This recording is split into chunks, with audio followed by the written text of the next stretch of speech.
the technological high point of the black race. The Old Kingdom is a great pyramid building age. It's an age of great stability in Egypt, of great internal construction projects. I think that when we look at the Old Kingdom, once again, we're looking at the first positions, such as Imhotep. You're looking at the massive construction projects. You're looking at the internal stability. You look in the 6th dynasty, when the pyramids were still being constructed, at the reign of Pepi II, who reigned for 94 years. Here's a man here's a boy who was 10 years old when he became the king of Kemet, dies at the age of 104. And that tells us that these people knew a great deal about science, about medicine. The 5th and 6th dynasties still witnessed Egyptian supremacy in the ancient world, but a gradual decline set in that would pick up momentum at the close of the period. And personalities of the 5th dynasty kings remain a mystery because many of them are only known by their statues. Yet it is clear that a number of these rulers were both efficient and adventurous. For example, they formed strong navies that braved the seas and spread Egyptian culture abroad. This has prompted many scholars to ask, during the course of their long history, did the ancient Egyptians sail to the New World before Columbus? The Egyptians had sturdy ships that may have made the journey. Numerous Africoid sculptures suggest an ancient black presence in the New World. Even Mexican pyramids, hieroglyphs, and cultural artifacts provide strong evidence that the Egyptians sailed to the Americas in ancient times. It's evident, without going into a lot of scientific and technical detail, that they knew that the earth was round. They knew that the earth was tilted on its axis. They knew that the earth revolved around the sun. They had already had ways of determining the minute of arc in the heavens of movement of stars. So they had already learned how to determine celestial longitude and terrestrial longitude and latitude.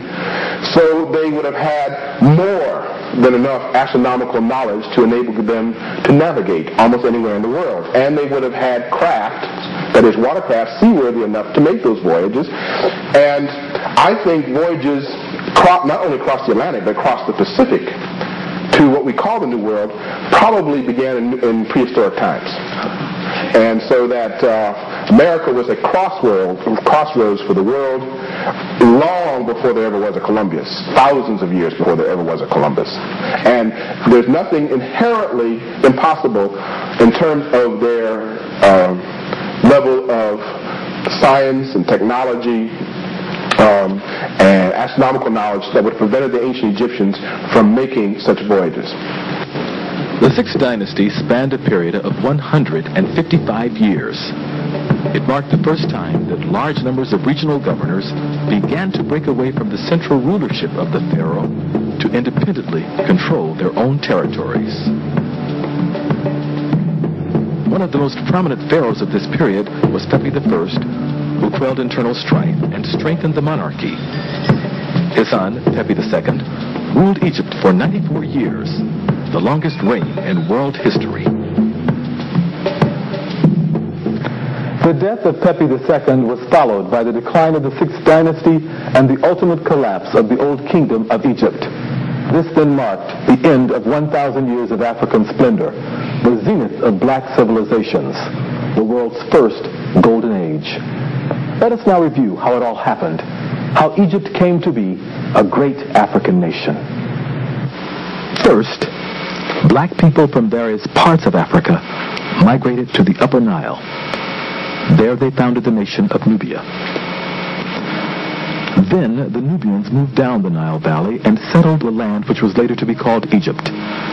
They made many contributions to Egyptian civilization, including the divine kingship, mummification, a strong spiritual heritage, and perhaps even pyramid building.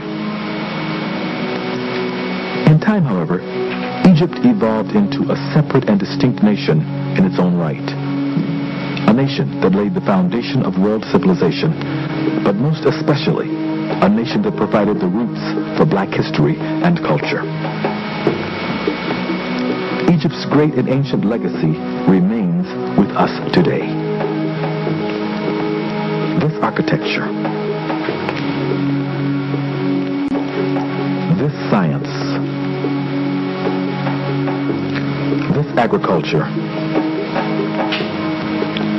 These hieroglyphics, this legal system, these pyramids,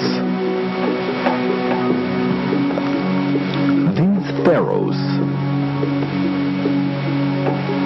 and these queens are the great heritage of black people everywhere and have influenced the evolution of civilization around the world. Although its golden age had passed away, Black Egypt would indeed rise again in the Middle Kingdom, in the New Kingdom, and during the 25th dynasty. The entire ancient world would marvel at the resilience and power of these magnificent people.